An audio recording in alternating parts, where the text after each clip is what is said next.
தசாபதி பலன்கள் வந்து பார்த்திங்கன்னா உங்களுக்கு வந்து துலா லக்னமாக இருந்து சூரிய தசாபதினா சூரியன் 11ஆம் அதிபதி வந்து 6ல் இருந்து வேலை விஷயம் நல்ல ஏற்றங்களும் நல்ல லாபங்களும் வருவதற்கான ரொம்ப நல்லதுக்கான வேலை பலுக்கள் கொஞ்சம் ஜாஸ்தியாக இருக்கிற மாதிரி விஷயங்கள் கண்டிப்பாக இருக்கும்.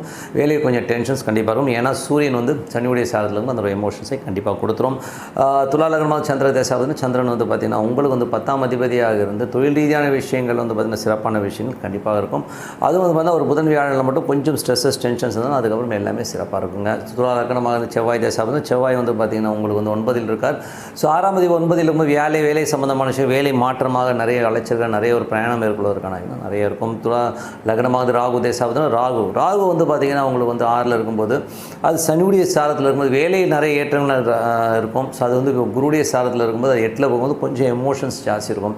அதனால் வந்து பாசஸ் கிட்ட பேசும்போது பழகும்போது கொஞ்சம் கவனமாக இருக்கிறது, வெளியூர் பிரயாணங்களும் போதும் கொஞ்சம் சேஃப்டி மெஷர்ஸ்லாம் பர்ஃபெக்டாக எடுத்துக்கிறது ரொம்ப நல்லது.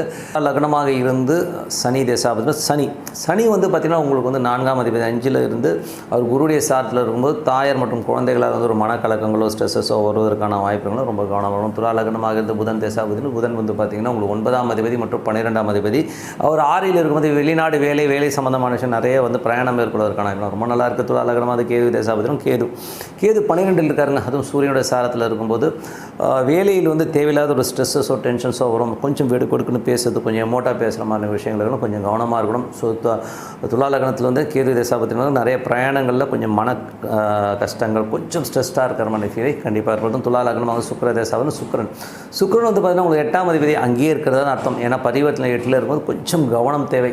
ஏன்னா வந்து என்ன மாதிரி விஷயங்களும் போது நமக்கு உடல் ரீதியான விஷயம் கொஞ்சம் சோர்வோ மனக்கலக்கங்களோ ஏற்படுறதுக்கான வாய்ப்புகளும் கொஞ்சம் கவனமாக இருக்குது. ரொம்ப நல்லதுங்க. ஸோ என்னை பொறுத்தவரை இது ஒரு கேல்குலேஷன்ஸ் எது ப்ளஸ் மைனஸுங்கிறத நோட் பண்ணி வச்சு நம்ம அப்ளை பண்ணணும். ரொம்ப சிறப்பாக இருக்குங்க. ஸோ இதை வந்து கொஞ்சம் ஃபாலோ பண்ணிக்கோங்க. ஏன்னா இந்த விஷயங்கள் வந்து நீங்கள் அலர்ட்டாக இருந்தீங்கனாலே ரொம்ப சிறப்பாக இருக்கும். மற்றபடி என்னங்க, ஸோ எல்லாமே சிறப்பு தான். ஸோ பிரார்த்தனை பண்ணுங்கள். ஸோ இதுக்கான பரிகாரம்னு சொல்ல போனோம்னா குலதெய்வ வழிபாடு ரொம்ப நல்லது. குலதெய்வம் தெரியாதவர்கள் ஹரிஹரசுவரன் ஐயப்பனை வந்து வணங்க எல்லாமே சிறப்பாக நடக்கும் சொல்லிட்டு உங்களிடம் விடைபெறுவது உங்கள் லக்ஷ்மி நாராயணன். நன்றி, வணக்கம்.